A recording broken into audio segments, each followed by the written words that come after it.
Go to the example 4, page 233. We are going to finish this topic and I want to show you how to use GeoGebra to graph. It's one program to graph.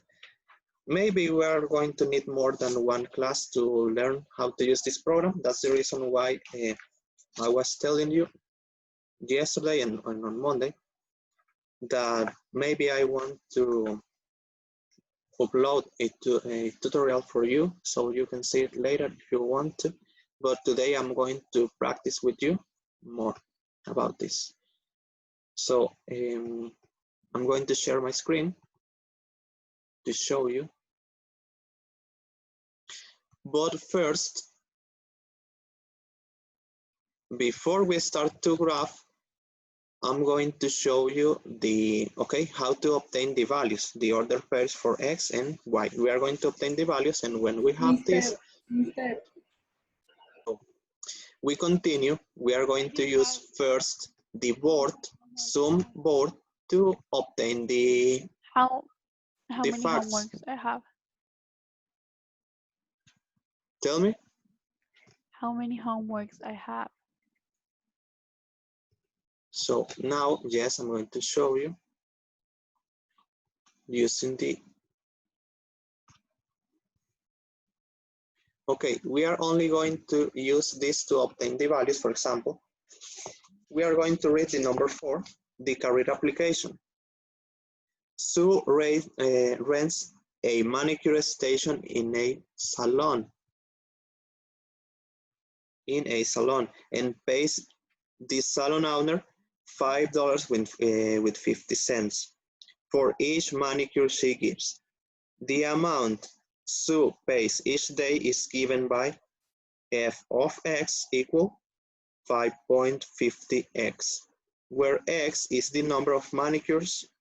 So we need to graph this function and give its domain and range. What we are going to do, the same, okay? Like the other examples, we have the values for x and we have the values for f of x. Remember, f of x is the same like I have y, but I'm going to express it in the same way that the book is going to do it. This is equal 5.50x. They already give you the functions. See that they give you the function. The function is 5.50x. 5.50 is because she is going to pay $5.50 for each manicure. For example, if x is 2, manicure 3, 4, you multiply it by the price. So you are going to obtain the final, the amount of money she is going to pay. We can start giving, remember, values for the x. For example, can I take -5 or -6 or -7 as a value for x? No, right, because I'm talking about the number of manicures she is going to give. So we cannot have -6 manicure. She couldn't have negative numbers. We can start in 0 because if she doesn't work one day, for example, she's not going to work she's not going to have any manicure in one day, okay? We can use 0, but we cannot use other number, negative number. So I replace in here, for example, f of 0 equal, remember I multiply 5.50 and we multiply this by 0. So the value you are going to obtain is 0. Now, if I have that, for example, she works one day and only receive one client, she only give one manicure. So f of 1 is going to be 5.50 multiplied by 1. This is going to be 1, right? This is going to be equal 1. So if, for example, she gives 2 manicures, remember I'm taking random values, but I start with values that I know that can be correct. For example, she can receive 2 clients in one day. So if X is 2, what is going to happen with F of 2? Again, we only replace 5.50 multiplied by 2. This is going to be equal 11, right? What happened when I have that X is 3? F of 3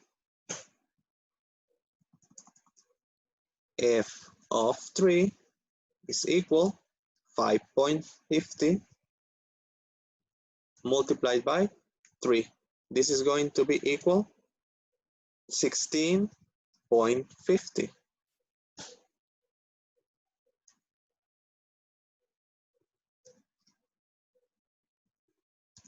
Okay, and the other value is going to be when X is 4, right? So Yes. I'm going to replace in here X is 4, for example, 4 clients. So F of 4, 5.50 multiplied by 4. And now I obtain 22. This is 22. And now the last part, I'm taking only 6 values. With 6 values, you have more than enough, okay? It's completely enough to make the graph, to draw the graph. So F of 5 is equal 5.50 multiplied by 5. This is going to be equal, what number? 27.50. So I already have the values in here. I'm going to use this red. I already have the values. This is my table.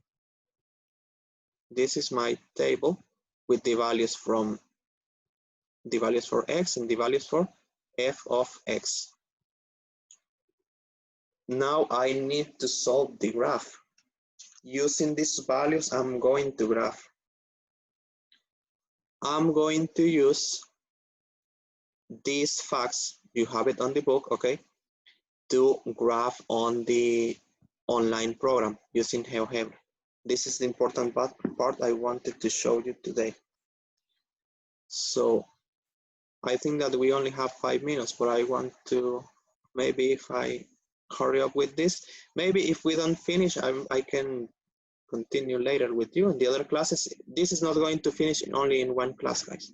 I already told you at the beginning, but maybe we can try. So this is the program. It's called GeoGebra.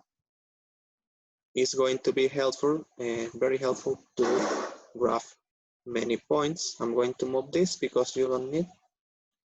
In this part, you have in here tools. You are going to find many tools. For example, you are going to graph 1 point. You are going to place 1 point you take in here. And you are going to place it where you need it. For example, the first point is when X is 0 and Y is 0. F of X is 0. So I only touch the place where I want to locate my point. The other point is, for example, when X is 1 in here, and Y is 5.50. 5.50 is going to be in the middle of 5 and 6. I'm going to erase this because I don't want B in here. You can look in here, all the tools we have, vector, a line, we have the points, we have many tools. In addition, for example, this is to erase something I don't need. In here, to move, I can move my graph, okay, to see other parts of the graph. And in here is what I'm using today, the point. So the other point I'm going to show you, but I want to move to make zoom so I can show you better. because we need 0.5. Can you see, even if I'm giving to this sum, you can see the numbers for x, 1.5, 2, 2.5. Later, I'm going to give less sum again to see all the graph. But when I need to place the points, I can increase in here to obtain the 0.5 in y. Can you see it now? For example, I need to place this in 5.5 for y, and it's 1 for x. So the point, I take the point, 1 for x, and 5.5 for y. What else what we have? What else? When x is 2, when x is 2, y is going to be 11. Look, I only move this, I take move, and I move. When x is 2, now I take the point, x is 2, and y is 11. The third one, x is 3, x is 3 in here, and y is 16.50. Can you see it? Okay. The number 4, x is 4 and y is 22. So I move again the graph. X is 4 and y is 22. I'm going to move. X is 4 and this one is 22, so the point is located in here. And the last point we need to have is when x is 5 and y is 27.50. Guys, the class already finished, but I'm only going to show you with the last point. 5 for x and 27.5 in here. So now I'm going to decrease the sum. Can you see the points now? I can increase only to place the points, but when I need to see the complete graph, we can decrease. And the last thing I want to show you is you can use this linear adjust, and you take the points, point the first one, and you take the last one, and you obtain the graph. This is the graph you already have about this. It's a linear adjust, or you can use this one too. You can use the semi or the straight line, the line or the semi in here, the vector. You have many of them, and you are going to do the same. You only take the first point and you take the last one, and the graph is going to be shown for you. If you want to add, for example, the coordinates, okay, this is the last one, I promise. If you want to add the coordinate, for example, you take in here, it says text. So you place the text where you want. For example, in here, I'm going to give this. The point is 1 for x, comma, 5.54 y. Okay, and we place it where we want. Okay, we only move it, right? This is for this point, for example. And we can do the same with the other points, the coordinates of this one, okay? So I think that I'm going to finish in here the sharing my screen. I hope that you understand, guys, this. Maybe it's the first time you see it. We finished this topic in here, so you solve the homework, and when we have another chance, another thing to graph, we are going to practice more, okay? And maybe some, in these days, you are going to have one homework about this. You are going to graph, but using the tools online, okay? It's important for you to learn how to use these things. So I'm going to finish the recording. Mr.